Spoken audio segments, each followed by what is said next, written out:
우리가 잘 알다시피 매년 10월 31일이 종교개혁 날입니다.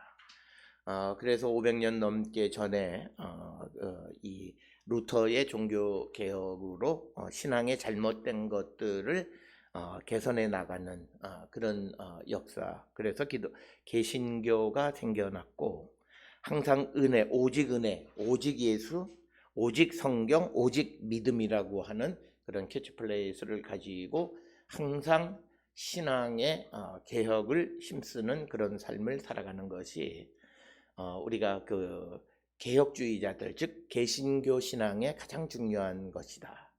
따라서 오늘 우리는 종교개혁 주간을 맞이하면서 오늘 우리가 가지고 있는 신앙생활이라고 하는 것이 바른 모습인가, 특히 성경을 근거로 했을 때 바른 모습인가를 우리가 한 번쯤 생각해 봐야 합니다.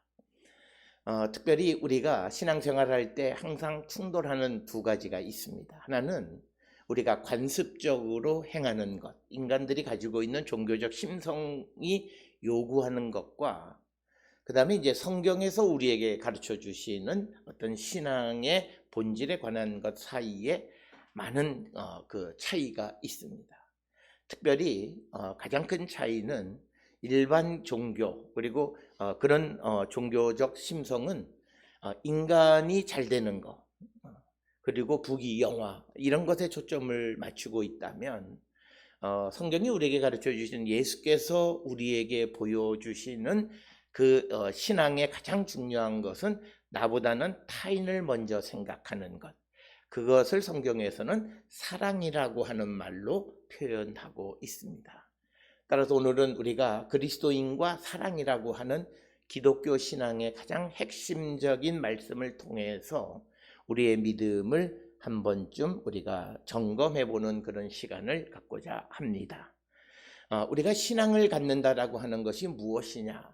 많은 사람들은 그저 내 문제를 해결하기 위해서 신앙생활을 하는 사람들이 많이 있습니다. 그러나 성경을 통해서 이 신앙이라고 하는 것은 어떤 자기 인생의 기쁨보다는 하나님을 자신의 하나님으로 고백하고 믿고 따르는 것이 신앙생활입니다. 그래서 믿고 따른다라고 하는 말에는 우리가 누구를 따르면 그 지도자가 우리에게 명령하는 말은 우리가 따라야 합니다. 우리가 오늘날에도 보면 어느 나라들이 어떤 민주화나 또는 어떤 나라의 독립을 위해서 게릴라가 되든 어떻게 되든 하는 모든 사람들의 지도자가 명령하면 거기에 대원이 된 구성원은 항상 그 명령을 따르게끔 되어 있다라고 하는 겁니다. 그리고 그 명령을 따르지 않고 갈라져 나오는 사람들이 이제 분파들이 생기게 되어진다. 그래서 우리가 신앙이라고 하는 것은 내 자신을 위한 삶을 살기보다는 하나님을 따르면서 하나님이 우리에게 명령하시는 그런 삶을 살겠다라고 하는 겁니다. 우리가 룻기서라고 하는 그 책에 보면 그 룻이라고 하는 그 여인의 이야기가 나옵니다. 원래 그 베들레헴에 살던 나옴이라고 하는 사람이 가뭄이 드니까 잘 살아보기 위해서 모압 평지로 가서 또 그곳에서 이제 며느리를 맞이했는데 그 며느리 이름이 룻입니다. 그런데 어떤 일인지 그 잘 살려고 그 모압으로 갔던 그 나오미의 가족의 남편 아들 둘이 다 죽어버립니다. 그래서 나오미라고 하는 미망인과 며느리 둘만 남아있는 그런 여인들만 남아있는 상황 속에서 시어머니가 며느리에게 이제 너는 너의 그 친정으로 돌아가서 다시 재혼하고 잘 살아라 이렇게 이야기를 합니다. 그때 이 룻이 나는 어머니를 따라가서 어머니가 믿는 하나님을 섬기겠다라고 하면서 이제 어머니를 따라서 베들레헴 땅으로 다시 돌아와서 살고 그 여인이 결국은 다윗의 그 조상이 됐다라고 하는 것이 성경의 이야기입니다. 그래서 우리가 신앙생활이라고 하는 게 뭐냐, 믿음이라고 하는 게 뭐냐를 설명할 때 바로 내 어떤 육신의 삶, 내 기쁨보다는 하나님을 따르겠다라고 하는 그런 결단 속에서 하나님을 섬기는 것, 이것을 우리가 흔히 신앙이다 이렇게 이야기를 합니다. 특별히 우리가 신앙생활을 하는 것을 하나님 혹은 예수님과 우리 사이의 관계를 신랑과 신부의 관계나 혹은 남편과 아내의 관계로 많이 설명합니다. 즉 결혼의 관계로 많이 묘사하고 있습니다. 그래서 성경에서는 신랑과 신부가 갈라설 수 없고 아내와 남편이 갈라설 수 없듯이 하나님과 나는, 하나님과 성도는 갈라설 수 없다라고 하는 것이 성경의 근본적인 생각이고, 만약 그 남편을 떠나서 간다면 그 사람의 삶은 어렵고 고난의 삶이 되어지고, 다시 남편과 같이, 즉 하나님과 함께 살아갈 때 그들은 하나님의 복을 받고 살 수밖에 없다라고 하는 것이 성경의 말씀이 되겠습니다.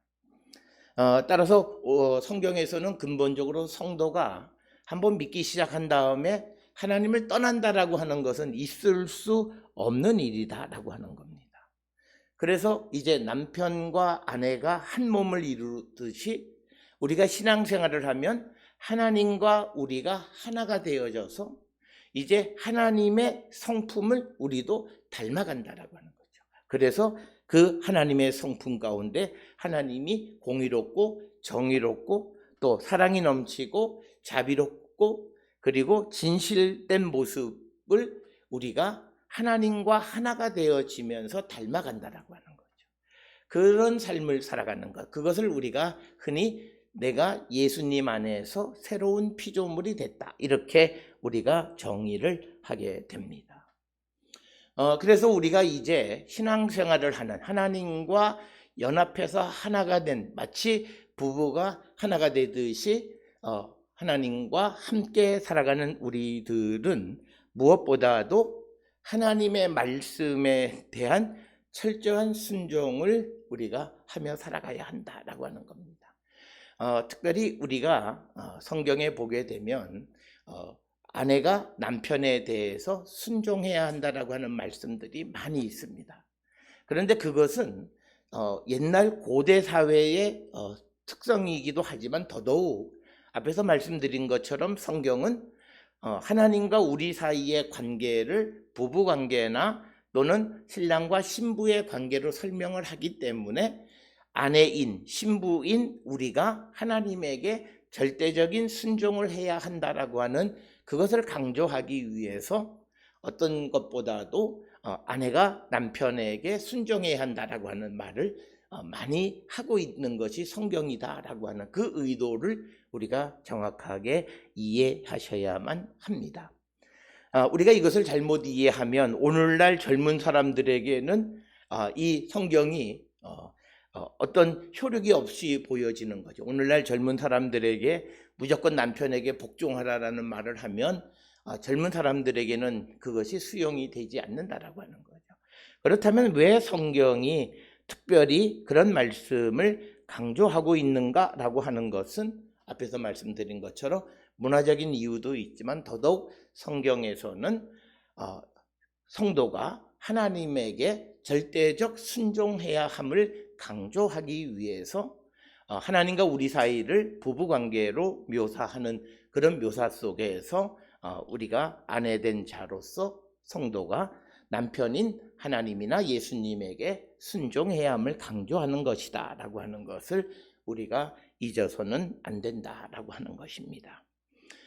그래서 우리가 이제 예수 그리스도 안에서 하나님과 하나가 된 우리는 하나님의 말씀에 순종하는 삶을 살아야 되는데, 특별히 오늘 주시는 그 신명기 6장 1절로 9절에서 특히 앞 전반부에 등장하는 그런 말씀에서 보면 6장 1절에 그 여호와께서 너희에게 가르치라고 명하신 명령과 규례와 법도 이렇게 구체적으로 나와 있지만 이 모든 것은 하나님께서 명령하신 말씀을 너희가 건너가서 차지할 땅, 즉 가나안 땅에 들어가서 그것을 행하라라고 하는 겁니다. 그렇게 행하게 될 때 3절에 보게 되면 이스라엘아 듣고 삼가 그것을 행하라. 앞에서 말한 명령과 규례와 법도를 행하면 내가 복을 받고 내 조상들의 하나님 여호와께서 너에게 허락하신 것 같이 젖과 꿀이 흐르는 땅에서 내가 크게 번성하리라. 즉 가나안 땅에 들어가서 번성한다라고 하는 말씀이고, 이것은 우리가 하나님의 말씀에 순종하는 삶을 살 때 우리의 삶에는 복을 받는다는데, 이 복은 하나님의 도우심, 그리고 그래서 우리가 이제 젖과 꿀이 흐르는 땅, 즉 사람에게 가장 기쁨을 주는 것을 얻고 살아가는 자가 되어서 크게 번성하게 할 것이다 라고 하는 약속의 말씀이 오늘 신명기 6장 1절로 9절, 특히 상반절에서 말씀하는 겁니다. 그래서 우리가 성도가 되어서 내가 하나님을 섬기겠다, 내가 하나님을 믿는 믿음의 사람이 됐다라고 했을 때 우리에게 요구되어지는 것은 이제 하나님의 말씀에 순종하는 삶을 살아가는 것으로 설명하고 있습니다. 그래서 오늘 주시는 신명기 6장 1절 9절에서는 믿음을 가진 자들이 어떻게 보면 의무와도 같은 거죠. 내가 하나님을 믿는다고 하면 하나님의 말씀을 듣고 따르는 삶을 살 때 우리가 복받는다. 그래서 바로 오늘 주시는 이 본문의 말씀이 우리가 잘 아는 것처럼 이스라엘 사람들이 항상 기억하는, 즉 쉐마라고 하는 것이 오늘 우리가 읽은 신명기 6장 4절로부터 9절에 있는 말씀입니다. 그건 뭐냐면 4절에 나와 있는 것처럼 이스라엘아 들으라 라고 하는 거죠. 그게 히브리어로 슈마 이스라엘 이렇게 됩니다. 그러니까 우리가 흔히 쉐마라고 부르는 건 뭐 들어라라고 하는 거예요. 근데 그 듣는 것의 핵심은 뭐냐면 하나님의 말씀을 들어라라고 하는 겁니다. 그렇게 될 때 그들이 잘 된다. 그래서 성경은 누군가가 어려움이 있고 누군가가 여러 가지 고난 속에 있을 때 어떻게 이 고난에서 내가 나올 수 있느냐라고 하는 그 길은, 가장 원론적인 길은 하나는 내 삶을 하나님의 말씀으로 성찰해서 하나님의 말씀과 어긋난 것에서 돌이키는 것이 지름길이다라고 하는 거예요. 뭐 유명한 사람한테 가서 기도를 받는다고 해서 되어질 문제도 아니고, 내가 하나님의 말씀으로 돌아가면 하나님은 다시 그를 사랑해 주신다라고 하는 겁니다. 그래서 이스라엘 사람들이 하나님의 말씀을 듣고 순종해야 되는데, 이스라엘 사람들이 꼭 들어야 되는 말씀의 핵심이 뭐냐? 그것이 바로 6장 4절로부터 9절에 있는 쉐마 이스라엘. 거기에 첫째는 뭐냐면 여호와는 오직 유일하신 여호와다. 그러니까 이 말은 하나님 한 분이시다라고 하는 뜻이에요. 그러니까 뭐냐면 우리를 도와주실 분은 하나님 한 분이시다라고 하는 거예요. 이것을 우리가 들어라는 거예요. 이것을 꼭 기억하라라고 하는 거예요. 그래서 우리가 교회에서 특히 어려운 가운데 있는 사람들에게 내가 다른 어떤 도움을 구하는 일보다 더 중요한 것이 하나님의 도움을 구하는 거라고 말하는 이유는, 우리의 신앙의 고백의 근저에 있는 게 뭐냐면 하나님만이 우리를 도와주실 수 있는 분이라고 하는 고백 때문에 그렇습니다. 그래서 하나님이 한 분이시다라고 하는 것은 우리의 삶에서 내가 어려움이 닥쳤을 때 어려움을 해결하기 위한 나의 구원자는 오직 한 분 하나님이시다라고 하는 고백으로 이어져야 되고, 그래서 어려움에 직면하면 우리가 하나님께 먼저 구하고 도움을 요청하는 자가 되어야 한다라고 하는 겁니다. 이것이 바로 우리가 하나님과 믿음의 관계를 갖는 성도들이 기억해야 될 가장 중요한 것이, 그래서 유일하신 하나님, 우리가 흔히 이것을 우리 기독교가 유일신 종교다 뭐 이렇게 개념하는데, 이 말에 우리의 삶에 가장 중요한 것은 나를 도우실 분은 오직 하나님 한 분, 나를 구원해 주실 분은 오직 하나님 한 분이라고 하는 뜻입니다. 그래서 내가 그냥 말로만 그냥 고백하는 것이 아니라 실질적인 삶에서 이것이 나타날 수 있으려면 내가 정말 어려운 가운데에서 유일하신 여호와 하나님께 도움을 요청하는 삶을 살아가는 거예요.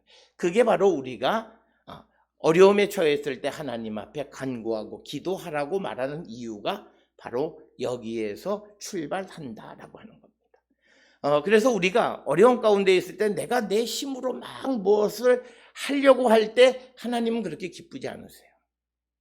저렇게 힘들게 어렵게 하지 말고 나한테 오면 참 좋을 텐데. 근데 하나님의 특성은 먼저 하나님이 구하지 않은 곳에 찾아가지 않으세요.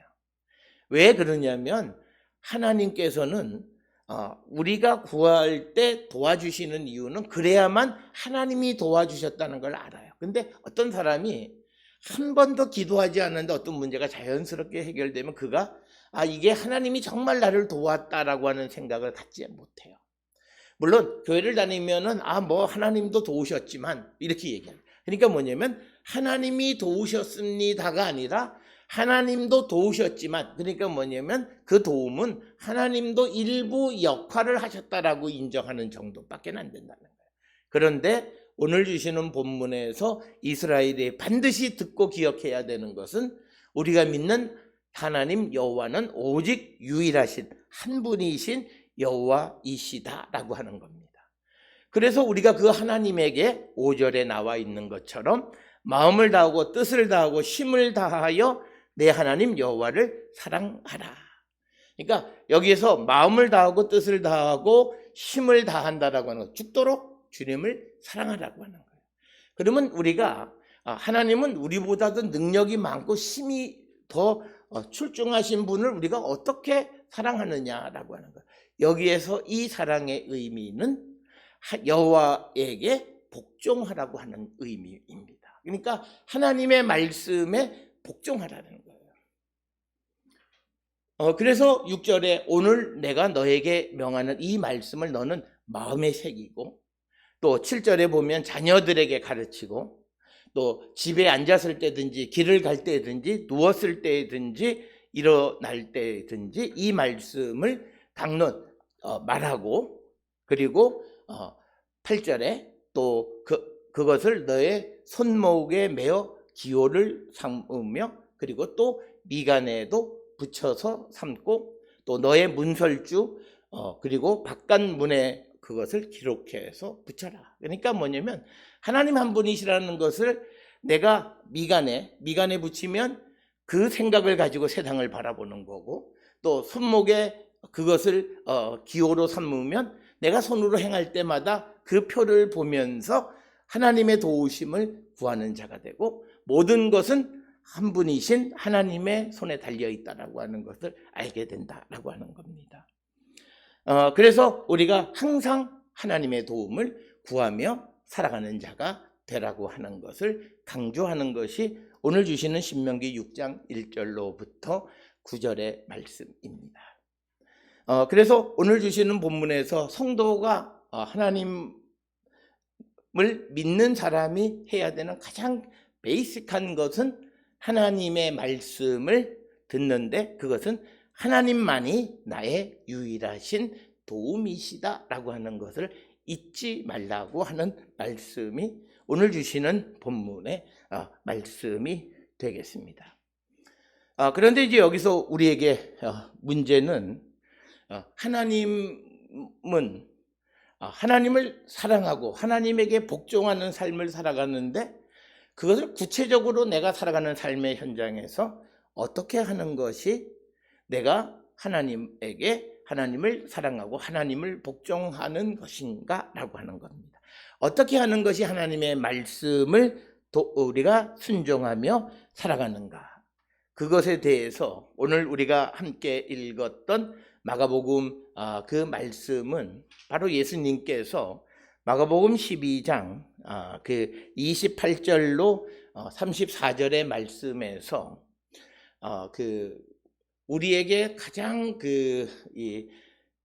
중요한 계명이 무엇이냐라고 하는 그런 질문을 받으시면서 예수님이 29절에 대답하실 때 이스라엘아 들으라, 주 곧 우리 하나님은 유일한 주시라. 이것은 우리가 앞에서 보았던 신명기 6장 4절에 있는 말씀을 다시 한번 반복하신 거예요. 그러니까 예수님도 하나님을 사랑하라고 하는 것, 그 말씀을 말씀하시고, 그래서 똑같이 내 마음을 다하고 목숨을 다하고 뜻을 다하고 힘을 다하여 주 너의 하나님을 사랑하라 하신 것이 첫 번째고, 둘째는 31절에 이것이니 내 이웃을 내 자신과 같이 사랑하라 하신 것이라. 이보다 더 큰 계명이 없다. 그래서 하나님을 사랑하고 이웃을 내 자신과 같이 사랑하라고 하는 이 말씀이다라고 대답하십니다. 그러니까 우리가 신명기 6장 1절부터 9절에서는 하나님을 사랑하라고 하는 것인데, 오늘 주시는 본문의 말씀 마가복음 12장 31절에서 예수님은 내 이웃을 내 자신과 같이 사랑하라고 하는 이야기를 하나 덧붙이시는 거예요. 그래서 이 말씀의 의미가 무엇이냐라고 하는 것에 대해서 우리가 하나님을 사랑하는 구체적인 사랑의 실천은 바로 우리가 함께 살아가는 이웃을 사랑하는 것에서 나타난다라고 하는 겁니다. 그러니까 우리가 더불어 함께 살아가는 이웃에 대해서 우리가 행하는 것이 곧 하나님에 대해서 행하는 것과 같다, 이렇게 이야기하시는 겁니다. 그래서 우리가 하나님을 사랑하는 것은 곧 함께 살아가는 이웃을 사랑하는 것이다 라고 하는 것이 오늘 주시는 말씀이고, 특별히 우리가 그 코로나19가 되어지면서 우리가 이제 집단 방역 그리고 이제 위드 코로나 이런 이야기를 하면서 우리에게 강조하는 내 자신뿐만 아니라 다른 사람을 배려하는 삶을 살아야 된다라고 하는 겁니다. 특별히 우리가 꼭 기억하셔야 되는 것은 나는 괜찮아요. 나는 면역력도 좋고 나는 건강해요. 그러니까 나는 안 맞아라고 생각할 수도 있지만, 내가 이 백신 접종을 하지 않았다라고 하는 사실 때문에 함께 살아가는 사람들이 불안해하고 염려하고 걱정하면 그들 때문이라도 내가 그들의 근심과 불안을 제거해 준다라고 하는 의미에서도 우리가 함께 살아가는 모습은 우리가 더불어 함께 참여하는 것이다라고 하는 겁니다. 특별히 우리가 백신의 70% 접종은 굉장한 거예요. 국민의 70%를 무엇을 한다라고 하는 것은 그렇게 쉬운 일은 아닌데, 우리에게 이런 훈련이 주어지는 가장 좋은 것이 뭐냐면, 지금까지 한국 기독교는 그리고 기독교인이라고 하는 사람들은 개인주의적인 생각을 갖고 살았어요. 그리고 이웃을 돌보지도 않고 내 행동이 이웃에게 어떤 영향을 끼치는가를 전혀 생각하지 않고 살았던 우리에게 눈을 돌려 이웃을 생각하고 이웃의 건강과 안전을 배려하며 살아가는 자들이 되라고 하는 그런 이 교훈을 우리에게 주었다라고 하는 거죠. 오늘 주시는 이 마가복음 12장에 있는 말씀도 마찬가지 말씀입니다. 하나님을 사랑한다라고 하는, 하나님에 대한 믿음을 가지고 있다라고 하는 것이 뭐냐? 바로 나에게 가장 작은 자, 내 주변에 있는 가장 힘없는 자를 사랑하는 것이 결국 주님을 사랑하는 것과 같다라고 하는 그런 말씀이 되겠고, 우리가 마태복음 26장에 보면 예수님이 지극히 작은 자에게 한 것이 나에게 한 것이다, 이런 말씀을 하시는 것과 오늘 주시는 말씀은 동일한 그런 말씀입니다. 따라서 우리가 하나님을 믿는 믿음 안에서 나는 내 믿음이니까 그래서 나는 내 믿음 안에서 내가 원하는 대로만 살아간다라고 하는 모습은 적어도 예수께서 우리에게 말씀하신 사랑하는 삶을 살아가는 그리스도인의 모습은 아니다라는 거죠. 이 백신이라고 하는 것이 불완전하고 이것이 잘못된 몇몇 사람들이 주장하는 것 같이 그럴지라도 우리가 함께 이것을 통해서 서로를 세워줄 수 있다면 우리가 함께 그 일에 동참하는 삶, 바로 이것이 예수님이 이웃을 사랑하는 모습입니다. 우리가 예수님이 이런 사건이 있습니다. 예수님은 성전세를 안 내셔도 돼요. 왜? 성전은 하나님의 집이고 예수님은 하나님의 아들이니까 내 집에 대한 세금을 내가 낼 이유는 없어요. 그래서 사람들이 너희 선생님은 성전세 왜 안 내냐? 그래서 베드로가 예수님에게 물으니까 예수님이 베드로에게 나는 낼 필요가 없어. 그런데 내가 안 내면 다른 사람들이 시험에 들면 그러면 내가 내주지. 그게 뭐 그렇게 중요하냐. 그래서 예수님이 그렇게 그 성전세를 내려고 할 때 베드로가 물고기 잡으니까 물고기 입에서 그 성전세만큼의 돈을 얻었다라고 하는 거예요. 이 말은 우리가 더불어 살아가는 삶을 위해서 내가 희생적 삶을 살아가려고 할 때 하나님의 능력이 나타납니다. 우리가 하나님의 능력은 나의 개인적이고 이기적인 목적을 위해서 내가 믿음 생활을 할 때 나타나기보다는 우리가 다른 사람들을 위해서 내가 희생하는 삶을 살아갈 때 하나님은 우리를 도우시는 거예요. 바로 우리에게 그 모습을 가장 잘 보여주신 분이 예수님이신 거예요. 우리가 오늘 같이 읽은 히브리서 9장 11절로부터 14절에 보게 되면 예수님께서 장래의 좋은 일의 대제사장으로 오신 거예요. 그런데 예수님이 장래의 좋은 일의 대제사장으로 오신 것은 뭐냐면 그가 자기의 12절에 자기의 피로 영원한 속죄를 이루사 단번에 성소에 들어가셨다는 거예요. 그러니까 뭐냐면 예수님이 이 땅에 오신 건 예수님은 죄가 없으신 분이에요.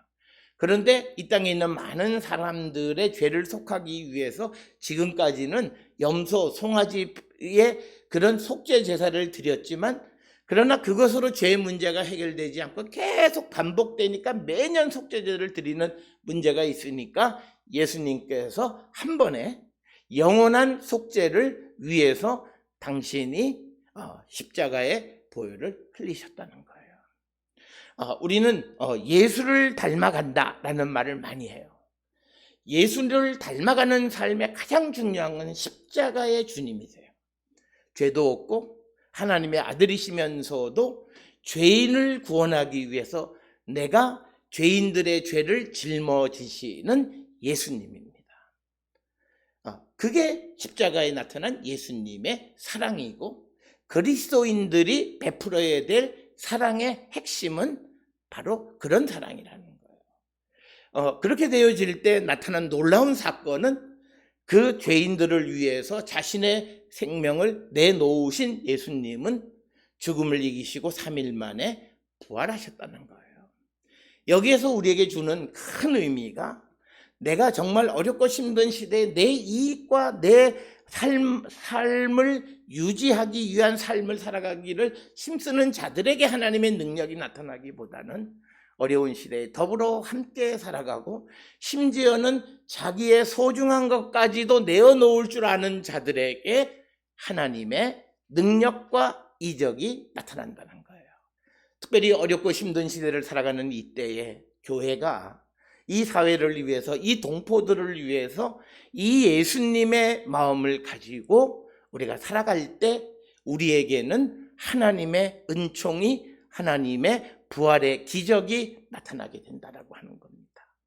따라서 오늘 우리가 주시는 말씀을 통해서 우리의 삶을 성찰하고 이제 11월부터 위드 코로나, 그래서 예배 상황도 좋아지고 삶이 많이 우리가 제약이 풀리긴 하지만 이럴 때일수록 우리가 더 주변에 있는 다른 사람들을 위하는 더불어 살아가는 삶을 살고자 할 때 우리는 이 위기를 잘 극복할 수 있을 뿐만 아니라 이 위기 속에 하나님의 은총을 입고 살아가는 성도, 예수께서 우리에게 말씀하신 하나님을 사랑하고 이웃을 사랑하라고 하는 그 말씀을 실천하는 교회와 성도가 될 수 있으리라 믿습니다.